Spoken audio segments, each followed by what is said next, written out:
국내에 계신 스픽스 구독자 여러분 안녕하세요. 오창익입니다. 긴박하게 돌아가는 전국 상황, 여기에 능동적으로 대처하기 위해서 스픽스가 월요일부터 특별 방송을 보내드리고 있습니다.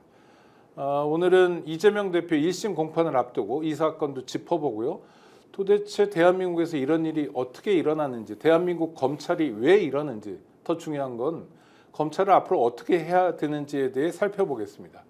남들이 붙여준 별명이기도 하고 흔히 이렇게 불리는데요. 검찰개혁의 의로운 전사라고 불리는 분이 있습니다. 조국혁신당의 황운하 의원님, 검찰개혁의 전문가시죠. 오늘 모셨습니다. 어서 오십시오. 안녕하세요. 네, 고맙습니다. 의정활동으로 바쁘실 텐데 함께해 주셔서 고맙습니다. 초청해 고맙습니다. 네, 재선 의원이시죠? 초선 때는 지역구, 지금 비례. 네. 초선 때는 대전 중구 민주당 지역구 의원이었고요. 지금은 이제 조국혁신당 비례대표 의원입니다. 네. 그러면 지역 기반은 지금 없으신 건가요? 아니면 지역 활동도? 지역 활동 계속 하고 있습니다. 아, 그러면 대전에서요? 네, 대전에서 이제 21대 때 쭉 지역 활동 해왔기 때문에 이제 저를 응원해 주시는 분들과의 만남, 그분과 소통을 계속 해야 하기 때문에 네. 그래서 대전에서도 주말에 내려가서 계속 지역 활동을 하고 있습니다. 그럼 대전 시민 여러분 유의해서 봐주시기 바랍니다. 일단 금요일 오후 2시에 이재명 대표 공직선거법 위반 혐의로 재판받고 있는데 1심 선고가 있잖아요. 허위사실 공표죄인데 어떻게 보십니까? 전망을요? 예, 저는 이 검찰의 수사 기소가 애초부터 굉장히 무리한 수사, 무리한 기소였다라고 봅니다. 특히 이제 허위사실 공표라고 하는 그 혐의가 뭐 김문기 씨인가요? 그분을 알았냐 몰랐느냐라는 그것이 주된 혐의인 걸로 알고 있는데 굉장히 주관적인 영역이거든요. 그걸 가지고 제1야당 대표를 기소한다는 것은 그 명백한 정치 보복 기소로밖에 볼 수 없고요.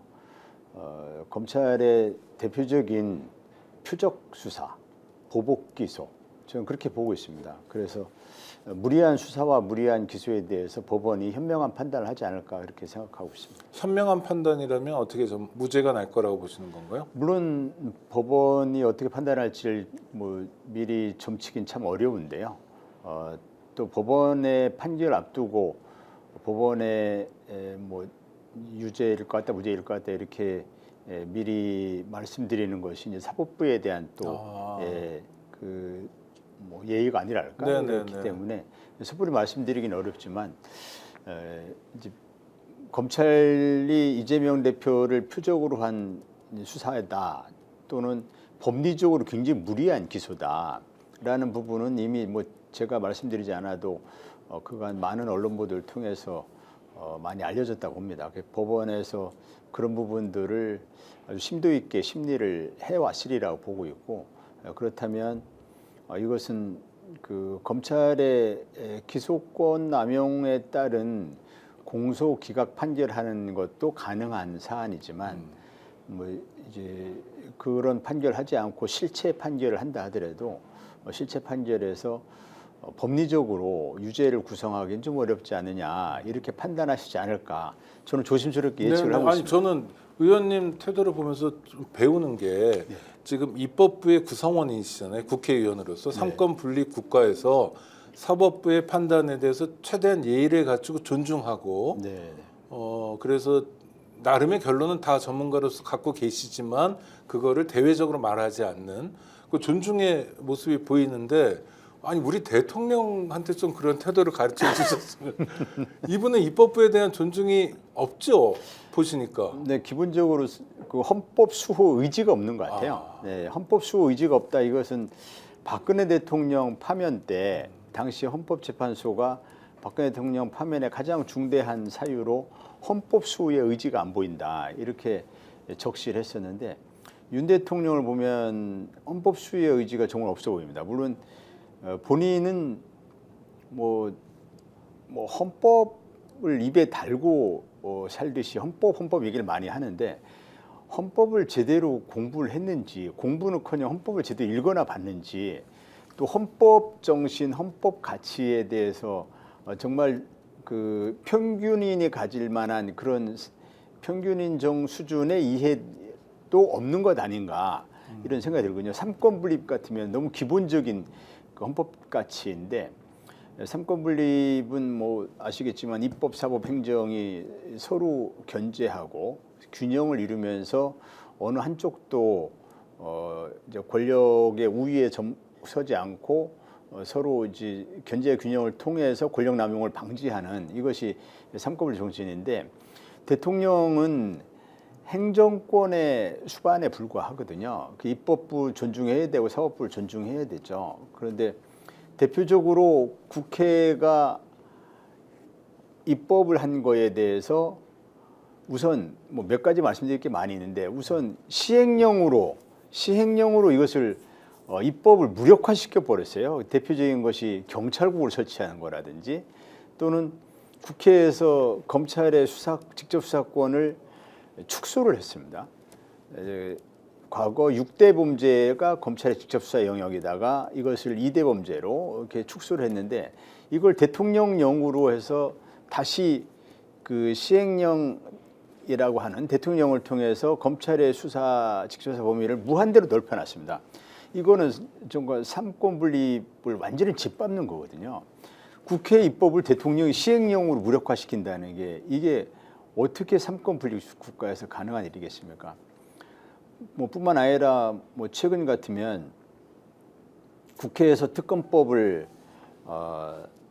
만들어 가지고 보내면은 이제 계속 거부를 하고 있어요. 물론 이제 대통령의 거부권 헌법에 부여된 대통령의 권한은 맞긴 맞지만 그러나 거부권에는 그 내재적인 한계가 존재한다. 이것이 헌법학자들의 일관된 견해거든요.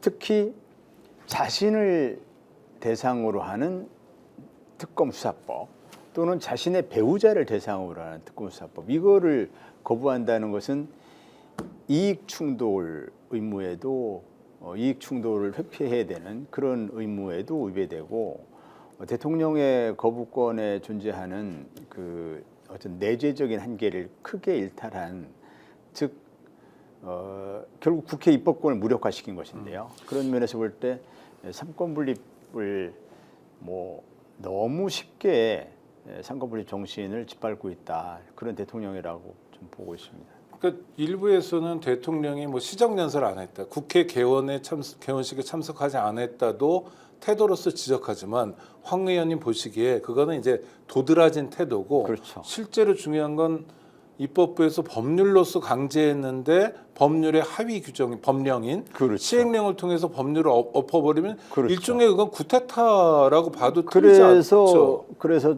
헌법 전문가들이 시행령 쿠데타다 이렇게 쿠데타. 표현을 했습니다. 그러니까 쿠데타가 옛날엔 탱크 몰고 하는 거고 지금은 시행령으로 하는 거다. 시행령으로 하고 와. 이제 그 고려대학교 임혁백 명예교수도 이전에 사법 쿠데타, 연성 쿠데타 이런 표현을 쓰신 적이 있는데 민주주의가 무너지는 것이 꼭 탱크 총칼로 무너지는 게 아니라 법기술자들이 법률적인 그런 형식을 갖추어 가지고 마치 합법적으로 뭐가 진행되는 것처럼 그렇게 외양을 갖추어서 사실 민주주의를 무너뜨리는 그런 사법 쿠데타가 브라질에서도 있었고 우리나라에서도 있었는데 이것이 윤 대통령이 지난 검찰총장 시절에 그 살아있는 권력 수사라고 하는 그런 그 미명 그것을 명분을 내세우면서 사실상 검찰권을 무기로 정권을 이렇게 쿠데타를 통해서 전복하려는 그런 계획을 세웠다. 그 물론 이제 최종적으로는 대통령 선거에 선출되긴 했지만 그 과정에 이르기까지 보면은 이건 쿠데타의 과정이다. 즉 대통령의 어떤 법무장관 임명권을 정면으로 그에 대해서 항거를 하면서 그의 뭐 그걸 무력화시켜 버리는 그런 검찰권 행사한다. 이것은 쿠데타 아니고는 설명이 안 되거든요. 현직 대통령도 쿠데타를 할 수 있는 거네요. 그러니까 일종의 친위 쿠데타를 지금 시행령 그렇죠, 쿠데타는 그렇죠. 대통령이 쿠데타를 하는 거잖아요. 일종의 친위 쿠데타라고 봐야죠. 예. 그래서 윤 대통령은 집권하는 과정도 검찰 쿠데타, 사법 쿠데타 이런 과정을 거쳤다고 봐야 되고 형식적으로는 물론 대통령 선거를 거치긴 했지만 그러나 그 과정을 보면 연성 쿠데타 과정이었다라고 그렇게 보고 있고 지금 대통령이 된 이후에도 시행령을 통해서 사실상 친위 쿠데타 성격으로 그렇게 뭐 쿠데타를 집권 전에도 집권 후에도 계속 해왔다 이렇게 볼 수 있겠죠. 역사적으로 보면 박정희, 뭐 전두환, 노태우만 쿠데타 세력으로 단죄받아야 되는 게 아니라 윤석열 대통령도 집권 전후에 일관되게 쿠데타를 했다면 역사적 심판도 있어야 되겠네요. 나중에 지금이야 뭐 현직 대통령이긴 현직 하지만. 대통령이니까 불소추 특권 대상이 돼서 지금 소추받지 않겠지만 그러나 이제 헌법 법률 위배 행위가 워낙 중대한 사유들이 많고 또 뭐 정리를 해보니까 한 20가지 되던데요. 아이고. 그렇게 많은 헌법 법률 위배 사유들, 탄핵 사유들이 있고 그 중에 중대 범죄에 해당되는 탄핵 사유라는 것은 꼭 범죄를 구성하지 않다 하더라도 헌법의 의무를 위배한 경우 또 뭐 어떤 법률에 규정된 의무를 위배한 경우 이런 것은 다 헌법 법률 위반이라고 보지만 그 중에 특별히 범죄를 구성하는 게 있죠. 예를 들면 뭐 직권남용, 뭐 직무유기 또는 특가법상의 뇌물수수 뭐 이런 등은 이제 명백한 범죄인데 그 명백한 범죄를 구성하는 그런 그것도 중대한 범죄를 구성하는 것도 많이 이렇게 지금 드러나 있기 때문에 대통령 퇴임 후에 수사를 피할 수는 없을 것이다. 저는 이렇게 보고 있습니다. 언제 퇴임할지는 아직 모르지만 본인은 그러면 당사자는 또는 뭐 그 국민의힘에서는 야 그거 정치보복 아니냐 이렇게 반발할 수도 있을 것 같은데요. 네, 전직 대통령이 퇴임 후에 계속 형사처벌 받는 것은 사실 이제 그만 끊어야 됩니다. 그래서 정치 보복으로 이렇게 비춰지고 그래서 그런 좀 퇴임 후 대통령이 전부 검찰 수사의 대상이 되는 것은 이제 그 좀 고리를 끊어야 하는데 그 윤 대통령이 지금까지 해온 헌법법률 위배 사항이라든지 또는 어떤 중대한 범죄 행위 이런 부분은 이게 정치보복하고는 성격이 다릅니다. 정치보복은 좀 없는 죄를 만들어내는 뭐 이런 측면이 있다면 윤 대통령의 범죄 행위는 이게 없는 죄를 만드는 그런 차원하고는 전혀 다른 그런 내용이기 때문에 이 부분은 수사가 불가피하다. 물론 이제 곧 그 김건희 특검법이 국회를 이번 달 안에 통과할 것으로 저는 예상하고 있습니다. 물론 이제 내일 일단 본회의를 통과했다가 그랬다가 대통령이 이제 거부권을 행사하고 나면 한 28일경에 재의결이 다시 이루어질 텐데 재표결할 때 이번에는 통과될 가능성이 높지 않을까라는 예상을 하고 있습니다. 물론 이번에도 뭐 통과 안 될 수도 있겠습니다만은 저는 그 국민의힘 의원들 중에 상당수 의원들이 이대로는 가기 어렵다. 빨리 털고 가야 되지 않느냐라는 생각을 하는 의원들이 있을 걸로 보고 있고 그래서 이번에 김건희 특검법이 통과되면 김건희 씨에 대한 특검 수사가 본격화되면 김건희 씨의 수사 대상은 그 수사를 하다 보면 윤 대통령에 대한과 김건희 씨와의 공범 관계라든지 묵인 방조 관계라든지 뭐 은폐 비호 관계라든지 이런 관계들이 있기 때문에 그 수사를 안 할 수가 없거든요. 그러면 현직 대통령이니까 특검이 하더라도 대통령에 대한 소추는 멈추겠네요. 그렇죠, 그렇죠. 예, 그래서 수사 대상은 피할 수가 없을 것이고 소추만 면제될 뿐이죠. 과거 박근혜 대통령도 현직 대통령인데 수사를 받았고요. 윤석열 대통령이 그 당시 특검 수사팀장을 하면서 현직 대통령을 수사를 시도했었고 그때 윤 대통령이 모 언론과의 인터뷰에서 대통령이 수사 대상이 됐을 경우에 그 여론의 압박을 많이 받게 되면 대통령에서 내려올 수밖에 없다. 뭐 이런 취지의 얘기를 했었거든요. 그래서 사실상 특검 수사가 시작되고 나면 그래서 대통령이 현직 대통령으로서의 수사의 대상이 된다면 그 더 이상의 국정 운영이 동력을 확보하기가 어렵죠. 대통령의 국정 운영 동력이 전혀 없는 상황에서 대통령 자리만 지킨다는 것은 본인을 위해서도 매우 불행한 일이고 나라를 위해서 그렇게 불행한 일이 있을 수가 없죠. 그래서 뭐 수사 대상은 이제 피할 수가 없다. 저는 그렇게 보고 있습니다. 우리 황 의원님은 또 법률 전문가기도 하시니까 그럼 아까 대통령의 거부권이 헌법에 있다. 근데 내재적 한계가 있다. 이런 표현은 이를테면 국회에서 어떤 법률을 만들었는데 보니까 살림살이가 너무 힘들다. 뭐 예산부수 법안이 너무 많이 든다. 이건 불가능하다. 국민들이 너무 힘들다. 이럴 때 거부하고 맞습니다. 다시 의논해 달라고 요청하는 거죠. 맞습니다. 제의 요구. 네, 맞습니다. 그래서 제의 요청. 맞습니다. 그래서 국가 재정 형편상 도저히 불가능한 것을 국회에서 통과시켜 버린다든지 네. 실현이 불가능한 법을 통과시킨다든지 대통령이 말하는데 1억 원씩 나눠주자 뭐 이런 거. 그렇죠. 네. 그런 실현 불가능한 법을 통과시킨다든지 또는 국회에서 그럴 리는 없지만 뭐 헌법이나 법률에 위반된 그런 인권 침해를 많이 하는 뭐 이런 그렇죠. 거를. 예, 네. 그래서 이거는 대통령이 거부권을 행사하지 않고서는 뭐 국가에 큰 해악이 끼쳐질 것 같다. 이런 경우에 거부권을 행사한다는 의미이지 대통령의 거부권이 무제한으로 행사된다면 입법이 아무 의미 없어져 버리지 않습니까? 물론 이 정책적으로 좀 한계가 모호한 부분이 대통령의 정책과 국회에서의 입법 정책이 정면으로 충돌하는 경우에 그런 경우에 정책적인 차이점이 너무 이제 정면으로 충돌할 경우에 이때는 허용을 해야 되냐 말아야 되느냐라는 거에 대해서는 찬반 논란이 있습니다만은 적어도 본인이 수사 대상이 되거나 배우자의 수사 대상이 되거나 배우자가 수사 대상이 되거나 이런 경우에 대통령의 거부권은 용납될 수가 없다, 허용될 수가 없다라는 것은 일관된 일치된 견해입니다. 그래서 우리 황 의원님 윤석열 대통령에 대해서 헌법을 이해하지 못한다. 심지어 읽어봤는지조차 의심된다라고 말씀하시는 거고요. 다시 이재명 대표 재판으로 와보면 검찰이 이제 공직선거법에 대해서 2년을 구형했는데요. 공직선거법은 우리 구독자들 다 아시는 것처럼 100만 원이 중요한 거 아닙니까? 근데도 2년을 했던 건 적당한 겁니까? 아니면 이것도 검찰이 나름의 노림수가 있는 겁니까? 사실 차제에 좀 말씀드리고 싶은 것은 검찰 구형제도를 폐지해야 됩니다. 네. 검찰 구형은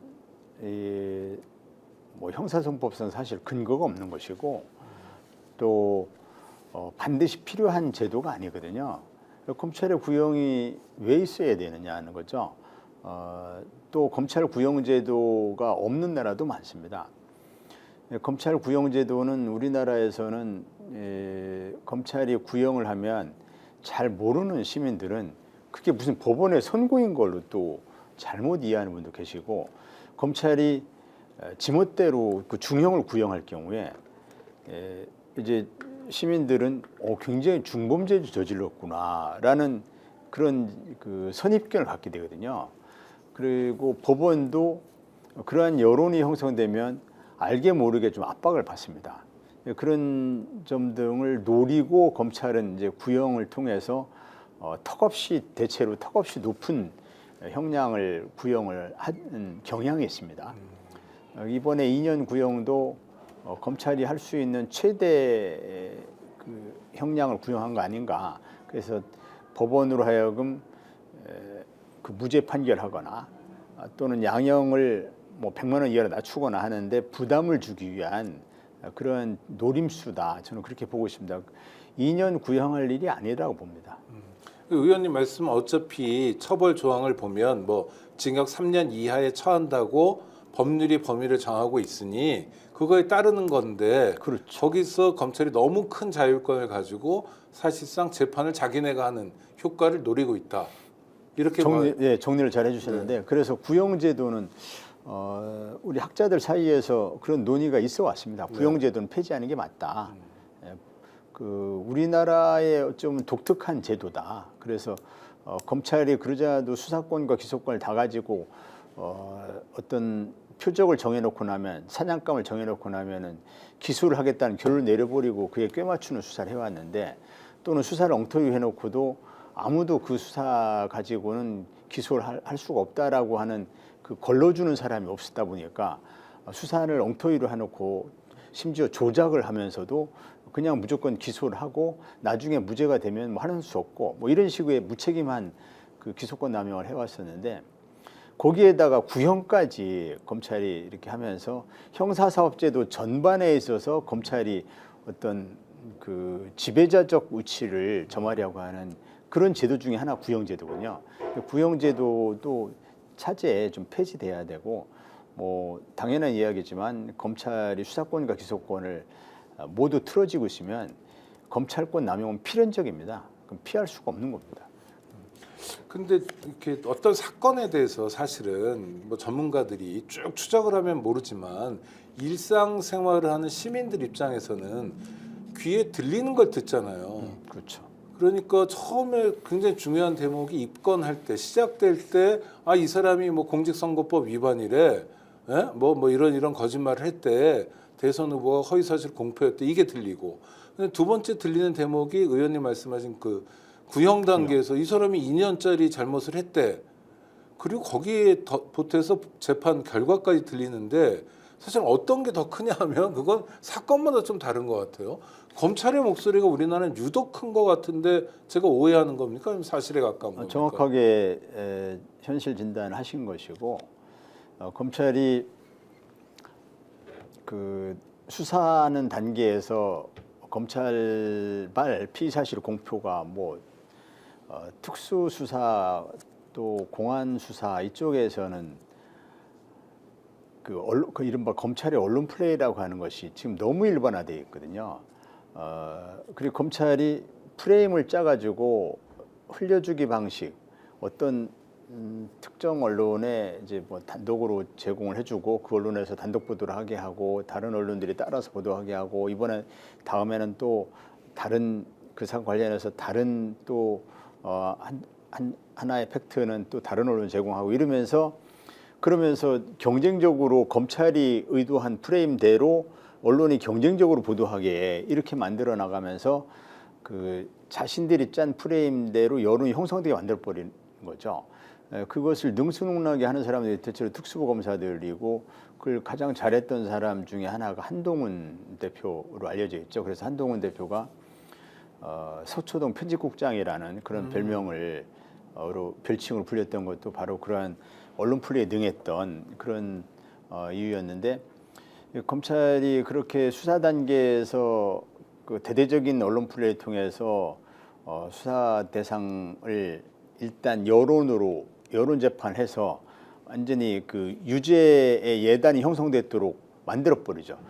그렇게 되면 나중에 무죄가 되더라도 그 당시 이제 유죄인 것처럼 중범죄 저지른 것처럼 이렇게 언론에 보도된 그 대상자의 명예는 회복이 안 됩니다. 나중에 무죄 판결이 돼도 그건 잘 안 들리는 거죠. 기억나지도 않고. 그렇죠. 그리고 잘 보도도 안 해주지만 보도를 한 줄 정도 한다 하더라도 그걸 누가 기억할 사람도 없고 그때 검찰이 짜는 프레임이 전부 엉터리였구나, 전부 거짓말이었구나 하는 것을 뒤늦게 아는 사람은 알지만 일반 시민들은 모르는 거죠.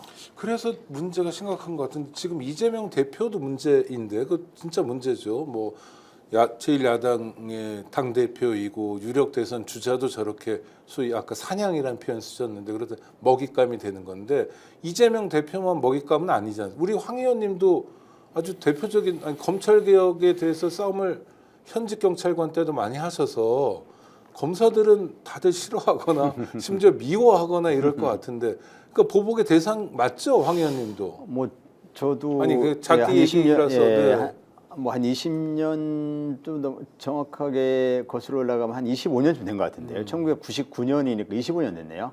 그때 이제 파견 형사들을 철수하면서부터 이제 파견 형사라는 건 경찰관을 검찰청에 파견을 보내는 그렇죠. 관행이 있었는데 그 전에 그런 관행이 있었죠. 지금은 없어져가지고 모르시는 분도 많겠지만 그 관행에서 그 관행은 잘못됐다 하면서 파견 형사를 철수시키는 결정을 제가 1999년에 서울 성동경찰서 형사과장 시절에 그 일을 하면서부터 언론에 이제 검찰과 대립하는 뭐 검찰 표현으로는 검찰에 항명하는 뭐 어쨌든 검찰과 이렇게 정면을 부딪혀 싸우는 그런 이미지가 형성되어 있다 보니까 늘 검찰이 손볼 대상으로 삼아왔었고 그런 얘기를 항상 들었었습니다. 검찰이 항상 그 예의주시하고 있다. 그리고 적어도 황운하 본인은 뭐 용케 빠져나갈지 모르지만 황운하의 부하들이 다 빠져나가는 거 아니다 하면서 이제 협박도 많이 했었고 현직에 있을 때 계속 뒷조사를 하느니 뭐 이런 얘기 있었지만은 현직에 있을 때는 검찰한테 뭐 검찰의 그런 마수에 걸려들 일은 없었는데 그 고래고기 사건이라고 제가 울산 일단 경찰청장 고래고기 사건 가기 전에 저도 굉장히 여쭙고 싶은데 성동서 형사과장이면 경찰서장도 아니고 물론 이제 어떻게 보면 높은 계급이기도 하지만 사실 전체적으로 보면 그냥 뭐 경정 계급이잖아요. 그러니까 경찰서라는 게 서울에도 뭐 20몇 개인가 있는 거고 그 중에 과장 자리는 또 뭐 10개 넘게 이렇게 있을 거 아닙니까? 그러니까 뭐 발의 체일만큼 많진 않아도 그냥 보통의 뭐죠 간부 중에 하나 정도잖아요, 사실. 그런 분이 검찰청에 보낸 오래된 관행을 없앴다면 어마어마한 건데요. 그랬던 취지는 뭔지 좀 25년 전에 그때부터 이제 황운하라는 사람의 검찰 개혁 싸움, 의로운 전사로서의 싸움이 시작되는 거니까요. 네. 뭐 사실 그때 1999년에 제가 그 결행을 하긴 했는데 그 전부터 이제 1995년에 제가 경정으로 승진해서 이제 일반 시민들은 경정 계급이 뭔지 잘 모르시겠지만 일선 경찰서의 과장급 계급을 경정이라고 계급으로 부르는데 경정으로 승진을 하면서 주로 이제 형사과장 일을 맡았습니다. 근데 형사과장 일을 하면서 그 경찰 형사 인력도 부족한데 검찰에서 마치 경찰을 무슨 자신들의 수족처럼 아무 때나 불러가지고 지원받고 파견받고 뭐 이런 관행들이 있어 왔더라고요. 저는 그것이 첫째는 법률의 근거 규정이 없이 검찰이 무슨 초법적인 존재도 아니고 또 안 드러나서 그렇지 또 검찰은 경찰의 부패를 지멋대로 수사하니까 경찰은 부패된 것처럼 비춰지지만 경찰만 부패된 것처럼 비춰지지만 검찰의 부패는 훨씬 더 많거든요. 그렇지 힘이 있어야 더 부패하겠죠. 근데 네. 검찰의 부패는 다 덮이죠. 네, 그렇게 덮이다 보니까 덮일 뿐이지 저는 알고 있거든요. 저는 검찰이 어떤 부패 집단인지 얼마나 구조적이고 조직적인 부패 집단인지 알고 있기 때문에 경찰이 고분고분하는 것은 검찰의 부패를 동조자가 되는 거예요, 사실은. 그리고 검찰의 부패를 바로잡지 않으면 절대로 경찰에서 뭐 아무리 정의로운 일을 하겠다라고 품을 잡아봐야 아무 의미가 없는 겁니다. 그래서 이거부터 바로 잡는 것이 어찌 보면 경찰 수사가 정의롭게 될 수 있는 경찰 수사에 대해서 내가 그래도 옳은 수사를 했어. 그래도 내가 보람을 느낄 만한 수사를 했어. 라는 최소한의 자부심을 가지려면 검찰부터 바로잡아야겠더라고요. 그래야 형사들이 자기 자존심을 지켜가면서 최소한의 정의감을 지켜가면서 수사할 수 있겠다.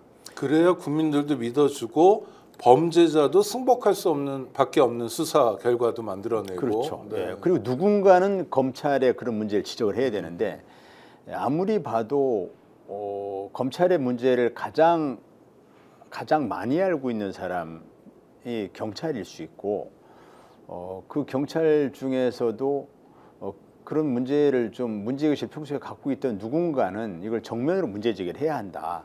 그래서 누군가는 이것을 첫 번째 평균이 돼서 이 문제 제기를 해야 되고 그럼 그 이후에 이것이 개선이 될 것이다 라는 믿음이 있었습니다. 그래서 실제로 그때 파견 형사를 철수하고 이후에 없어졌습니다. 파견 형사들이. 네. 그래서 이런 문제를 누군가가 하면 이후에 개선이 될 것이다. 너무 잘못된 것인데 경찰이 사실 굴욕적으로 이런 문제에 대해서 침묵하고 있었거든요.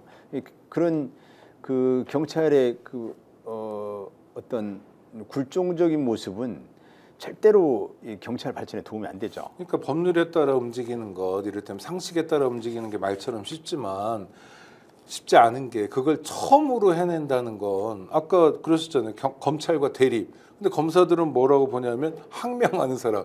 윤석열 대통령 녹취록에도 황 의원님 나오시죠? 예, 예. 황운하 같은 애들이 뭐 이러면서 예, 애셨나요? 윤 대통령은 네. 그 뭐 대통령이 되셔도 지금 말투가 너무 이제 품격이 없어요. 그러니까요. 국민들이 참 너무 네. 부끄러워. 시정잡혀도 그러지 않을 텐데 너무 싶을 부끄러워하는데 뭐 미쳤냐 이런 표현을 하고 뭐 어쨌든 그 말투나 그 언행이 대통령으로서의 최소한의 품위를 갖추지 못해서 국민들이 참 너무 부끄러워하죠. 저런 언행을 가진 사람이 저런 말투를 구사한 사람이 어떻게 우리나라의 대통령이냐에 대해서 너무 부끄러워하는데 심지어 대통령이 돼서도 그런데 대통령이 저기 전에는 얼마나 심했겠습니까?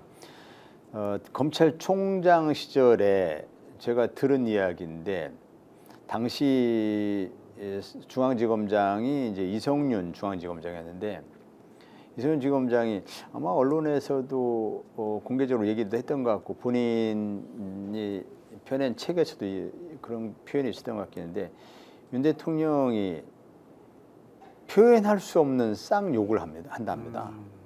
검찰총장 직책을 가진 사람이. 뭐 이럴 때요? 뭐 그러기도 하고 이제 회식 이성윤 때도 검사장한테도 전화로도 하고 그래서 그 뭐 굉장히 저급하다는 거죠.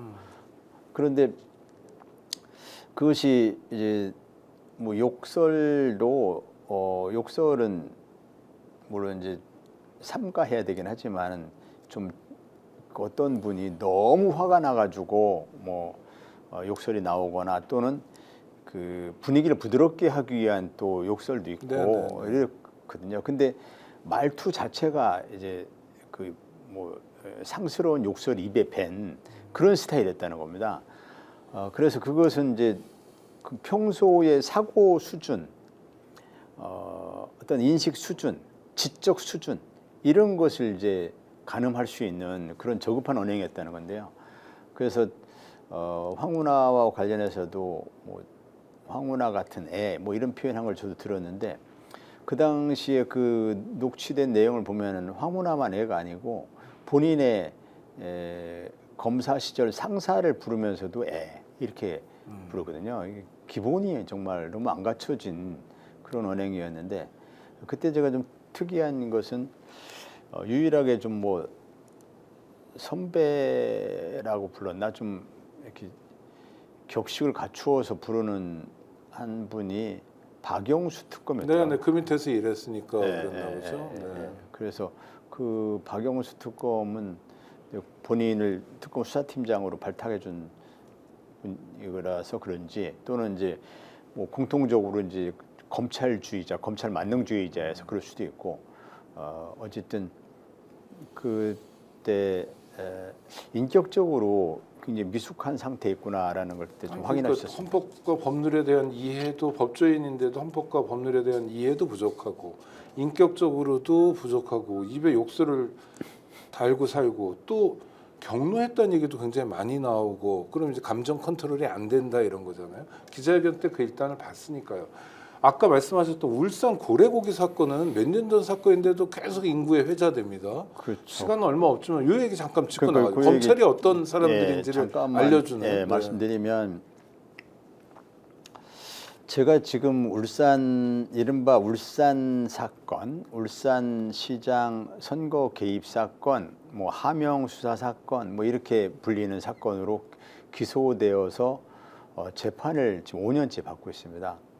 너무 황당한 재판을 받고 있어서 처음에는 헛웃음밖에 안 나오는 아니 경찰이 정당한 수사를 하는 것으로 검찰이 선거 개입 수사라고 하는 프레임을 짜서 기소를 하면 이걸 재판 받아야 되나 이런 생각이 들었고 이 뭐 변호사 없이도 검찰의 이런 기소는 검찰의 법원에 의해서 웃음거리로 이렇게 곧 판명 날 것이다. 이렇게 생각을 했었죠. 그런데 아무튼 그 사건이 5년째 지금 재판이 이어지고 있는데 그 사건이 바로 검찰이 경찰의 고래고기 사건에 대한 보복입니다.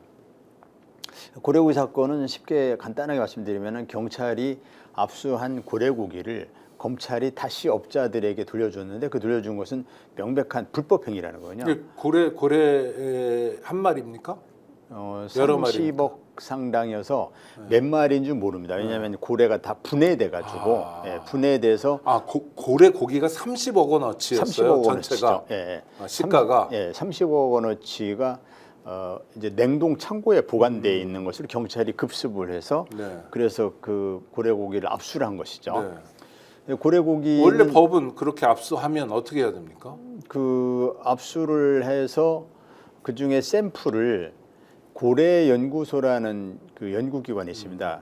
고래는 그 포획이 금지되어 있는 어종이어서 그래서 고래를 포획하는 것 자체가 불법이어서 고래가 그런데도 불구하고 이제 고래가 식용으로 활용이 되기 때문에 식용으로 활용이 가능한 고래와 불법으로 포획한 고래를 구분하기 위해서 식용이 가능한 그것을 혼획이라고 부르는데 포획이 아니라 혼획이라는 것은 우연히 그물에 잘못 걸린 경우 그런 경우는 내가 고래를 일부러 잡은 것이 아니라 그물을 다른 고기 잡으려고 그물 쳐놨는데 고래가 그거 잘못 걸렸다.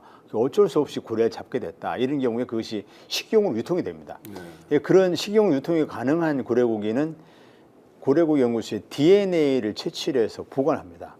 그러면 시중에 유통되는 고래고기가 합법고기인지 불법고기인지 합법적인 고래고기인지 불법적인 고래고기인지는 DNA 대조를 해보면 확인이 되거든요.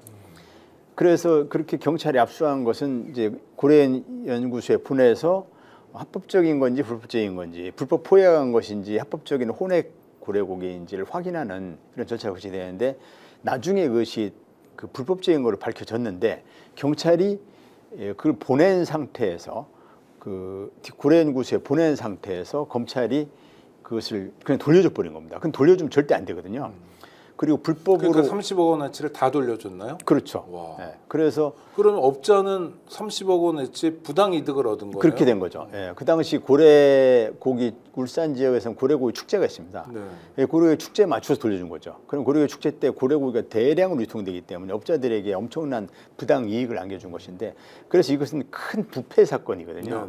그러면은 그 고래고기가 불법 환부되도록 중간에서 역할을 한 변호사가 있단 말이죠.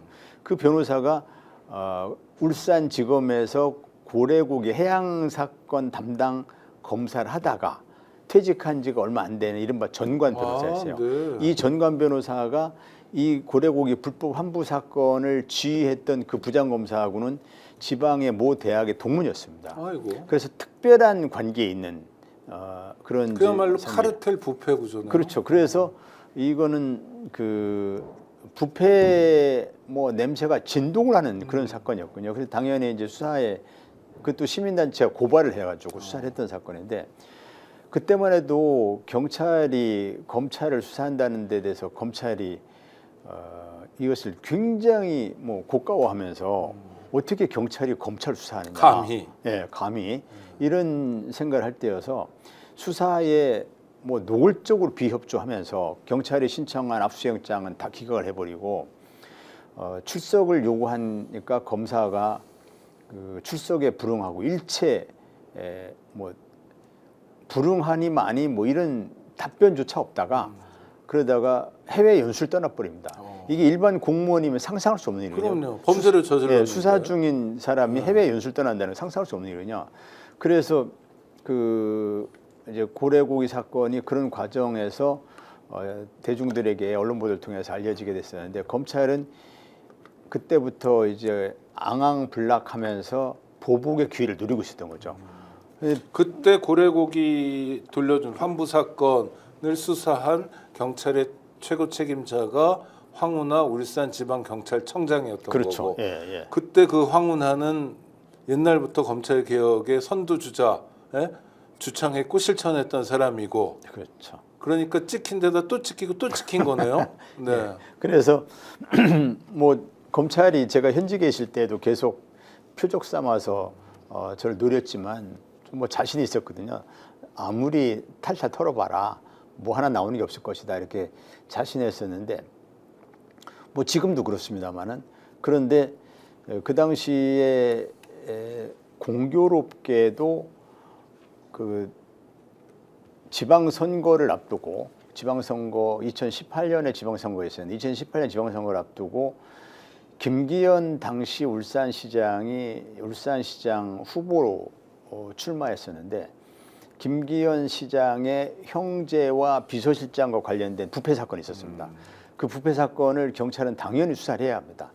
그것은 뭐 선거를 공교롭게 선거를 앞두고 있었지만 선거를 앞두고 있다고 그래서 수사를 해서는 안 된다는 그런 규정도 없지만 그걸 안 하게 되는 것 자체가 오히려 정치적 중립성. 정치 개입하는 거죠. 정치에 개입하게 되는 거죠. 그래서 그냥 선거를 의식하지 않고 하던 수사를 계속 하는 것이 맞거든요. 그리고 선거를 앞두고 하던 수사를 계속 하는 것은 경찰, 검찰의 다른 경찰, 검찰에서도 많이 있어왔던 일입니다. 그래서 지극히 정당한 수사하고 통상적인 수사인데도 불구하고 김기현을 떨어뜨리기 위한 선거 개입 수사라고 그렇게 이제 프레임을 짜가지고 이걸 가지고 표적 수사를 해본 거죠. 그래서 이른바 울산시장 선거 개입 수사를 만들어냈습니다. 검찰이. 그때 이제 윤석열 정권이나 검찰이 잘하는 게 압수수색이잖아요. 그때 소위 청와대 하명 사건 수사라는 거 압수수색 몇 번이나 당하셨어요? 근데 검찰이 무슨 이유에서인지 모르겠는데 제가 검찰한테 엄청나게 그렇게 당하면서도 지금까지 검찰한테 압수수색 한 번도 당한 적이 없고. 아니, 그러니까 좀 이상한 사람들이 그다음에, 압수수색 한 번도 안 하고 소환 조사는 몇 번. 그다음에 검찰한테 조사 한 번도 받아본 적이 없습니다. 그리고도 기소를 해요? 네. 그리고서는 범죄자라고? 네. 그러니까 야, 그냥 정말 형편없는 사람들이네요. 그냥 압수수색 한 번 없이 네. 또 소환 조사 한 번 없이 소환 조사는커녕 서면 조사 한 번 안 하더라고요. 그리고서는 이제 그냥 기소를 하는 거죠. 그냥 둘둘 말아서 그냥 여기 범죄자니까 처벌해 주시고 어떻게 되든 난 모르겠다. 그렇죠. 나는 모르겠다는 거고 그다음에 이제 검찰이 이제 윤석열 대통령이 후보 시절에 어디 가서 이제 그런 얘기를 한 적이 있거든요. 그 형사적으로 기소가 된다는 건 인생이 절단 난다는 그렇죠. 거다. 네. 그게 형사 법정에서 법률적으로 숙련된 검사들하고 맞닥뜨린다는 것은 그 재앙이다. 이렇게 표현했었는데 검사들은 이제 자신이 있는 거죠. 제가 실제 재판정에 가서 부닥쳐 보니까 검사들이 밥 먹고 세금으로 돈 받아가면서 맨날 하는 일이 없는 사건을 만들어내는 일인 거예요. 거기에 굉장히 숙련돼 있더라고요. 그래서 미처 생각하지 못했던 사건 만들기가 가능해 보이더라고요. 그 전문가신데도 방어하기가 만만치 않고 굉장히 어렵더라고요. 역량이 많이 투여되고. 예. 그래서 어떤 보통 사람들은 패가 망신도 하고 이런 거죠. 그렇죠. 그래서 저는 이제 저 스스로도 어느 정도 방어할 능력이 되는 편에 속하고 또 변호사의 도움도 받아갔지만 그러나 방어하는데 굉장히 어렵고 아직 뭐 1심 재판만 진행이 됐고 2심, 3심 아직 남았습니다만은 그러나 이 방어가 이게 쉽지 않겠구나. 그런데 이게 생각해 보면 자신이 없는 죄로 검찰이 만들어낸 죄는 없는데 검찰이 만들어낸 죄로 자신이 유죄 판결을 받는다고 생각하면 그 사람이 겪어야 될, 그 사람이 겪어야 될 그 절망감이라든지 거기서 빠져나올 수 없을 것 같다라는 생각을 들면 그럼 그 사람이 일상생활이 어렵죠. 아니 구독자 여러분 지금 들으신 바와 같습니다. 압수수색 그렇게 많이 하는데 한 번도 안 당했고요. 소환 조사는 그냥 서면 조사도 없는데 그야말로 뭐 멍석말이 둘들 말아가지고 기소해버리고 살든 죽든 유죄든 무죄든 상관없으니까 골탕 한번 먹어봐라. 우린 보복하겠다.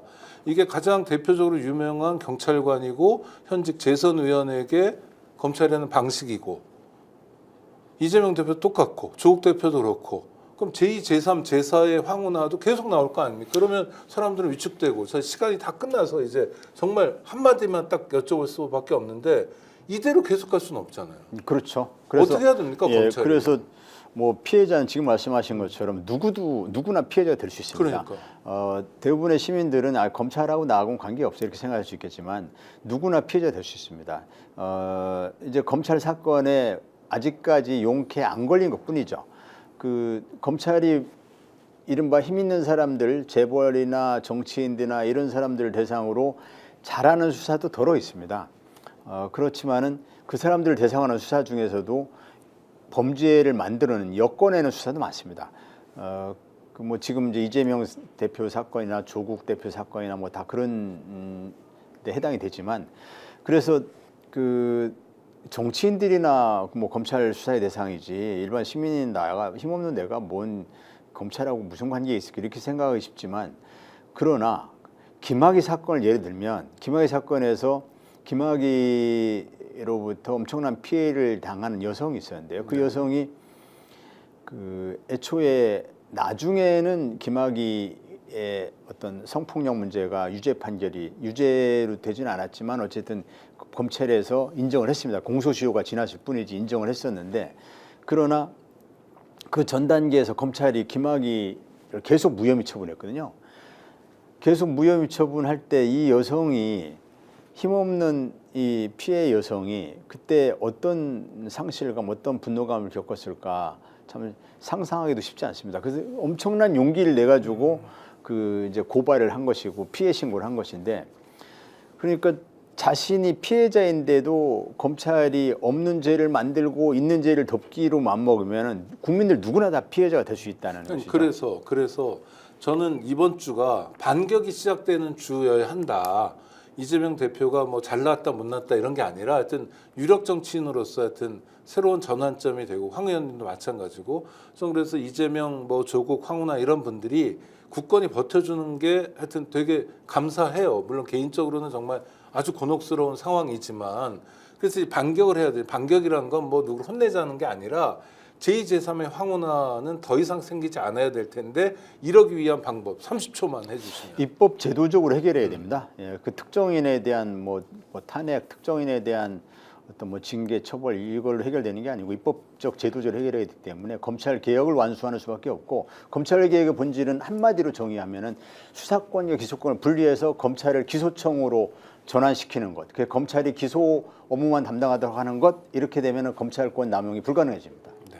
검찰이 수사하지 않는 것, 네. 그게 검찰 개혁의 완성이다. 그렇습니다. 어떤 면에서 시작일 수도 있겠네요. 맞습니다. 그게 검찰 개혁이다. 맞습니다. 나머지 뭐 직접 수사를 6개라냐 2개라냐 뭐 이런 건 다 시행령으로 하냐, 이건 다 비본질이다. 맞습니다. 검찰은 앞으로 수사를 못 해야 한다. 맞습니다. 직접 수사의 전면 폐지. 네, 전면 폐지. 이것이 검찰 개혁의 본질이고, 검찰권 남용을 막는, 또 이제 제2의 이재명, 조국 뭐 등 이러한 불행한 일이 나오지 않는 유일한 방법입니다. 네, 구독자 여러분 들으신 바와 같습니다. 검찰의 수사와 기소를 엄격하게 분리해서 다시는 수사를 못하게 하는 거고요. 우리 황운하 의원님 많이 응원해 주시기 바랍니다. 정말 개인으로서 견디기 어렵지만 25년 전부터 또 그 이전부터 신념을 갖고 검찰과의 싸움을 했는데, 이렇게 싸운 분들이 결국은 상처받고 결국은 무너지는 게 아니라 정말 보란 듯이 여러 가지 의미에서 승리도 거두고 또 성공도 거뒀으면 좋겠습니다. 앞으로 좋은 일만 있으시기 바라고요. 건승을 또 기원하겠습니다. 의원님 감사합니다. 고맙습니다.